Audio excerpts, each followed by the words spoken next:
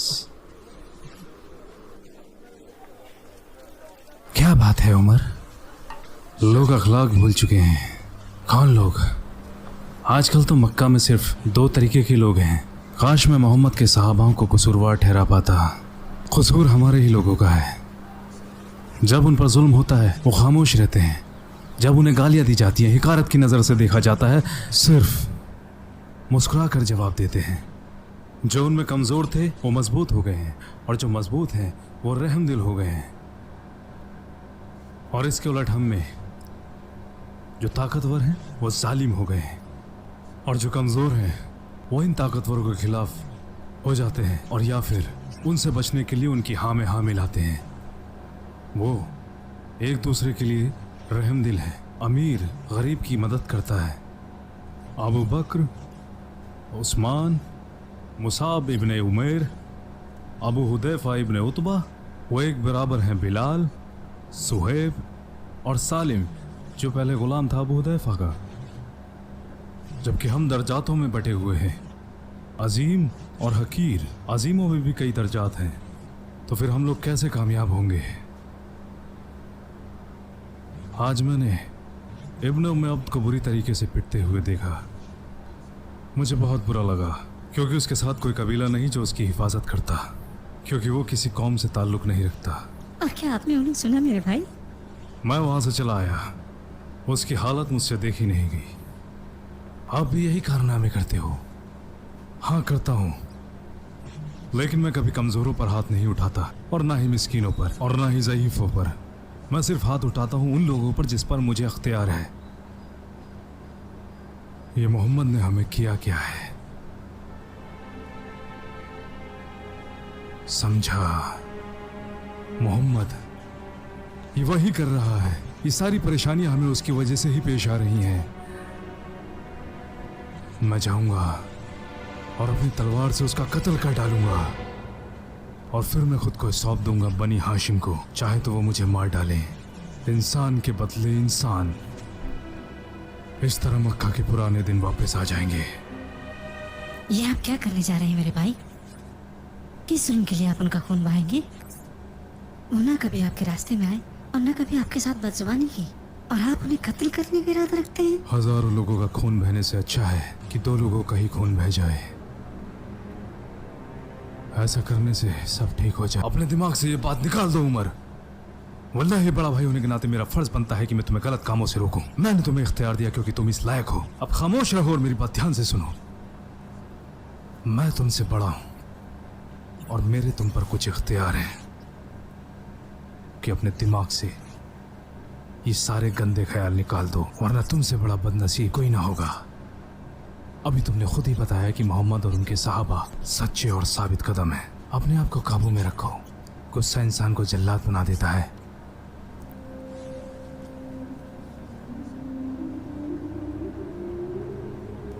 ये करीब आकर वापस लौट गए। कब तक?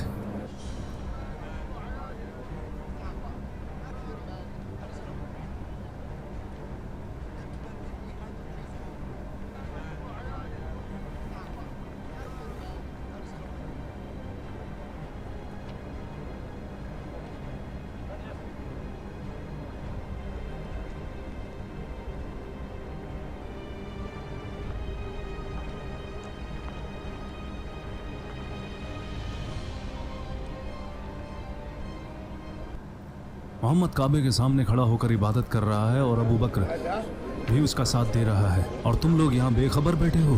चलो मेरे साथ, हमें उन्हें सबक सिखाना ही पड़ेगा।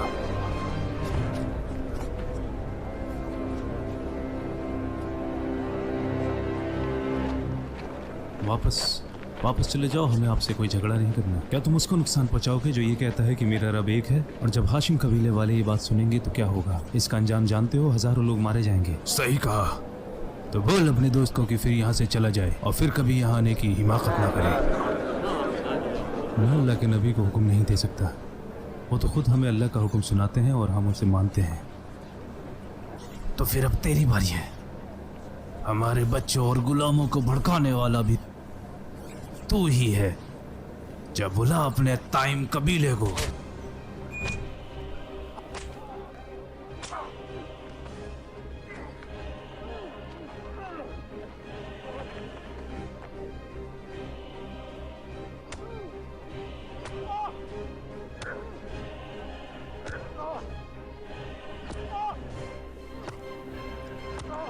ये मेरे बच्चे के साथ इन लोगों ने क्या किया?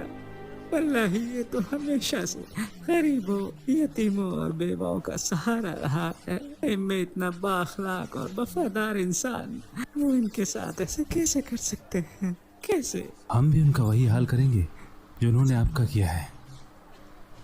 कुछ तो बोलो बेटे, कुछ तो बोलो।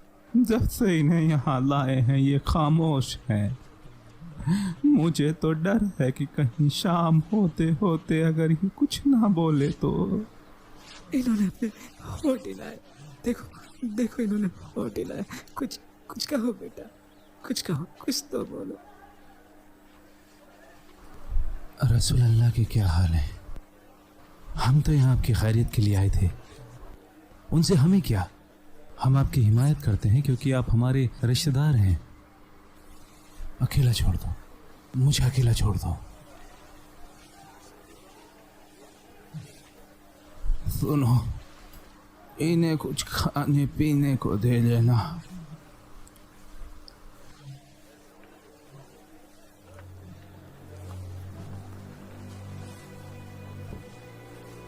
कैसे हैं रसूलुल्लाह? वल्लाही मुझे उनका कोई नहीं। उम्मे जमील बिन्ते अल खत्ताब के पास चाहिए। मगर किस लिए? मुझे मेरे बेटे अबू बकर ने भेजा है। मुझे मोहम्मद बिन अब्दुल्लाह के बारे में जानना है। मैं ना तो अबू बकर को जानती हूँ और ना ही मोहम्मद इब्न अब्दुल्लाह को। सुनिए, क्या मैं आपके बेटे से एक बार मिल सकती हूँ?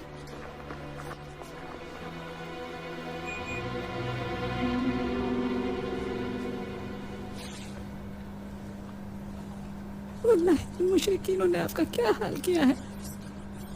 अल्लाह उन्हें उनके किए की सजा जरूर देगा। क्या तुम भी मुसलमान हो गई हो? पहले बताओ रसूलुल्लाह कैसे हैं? आपकी माँ सुन रही है। आप इनकी परवाह ना करें। अल्लाह के रसूल बिल्कुल महफूज है। कहाँ है वो? अलरकम। जब तक कि मैं रसूलुल्लाह को अपनी आंखों से न देख लूं, वल्लाही मैं तब तक ना कुछ खाऊंगा ना पीऊंगा। सब्र रखिए अबू बकर, जब तक कि सारी चीजें ठीक नहीं हो जाती हम खुद आपको उनके पास लेके जाएंगे। थोड़ी अपनी तकलीफ तो कम होने दीजिए।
मैं आप पे कुर्बान जाऊं या रसूलुल्लाह।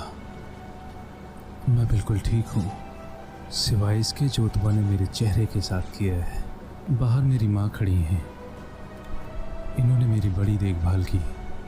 मेरी गुजारिश है कि उन्हें अंदर बुलाएं और शहादा दिलाएं।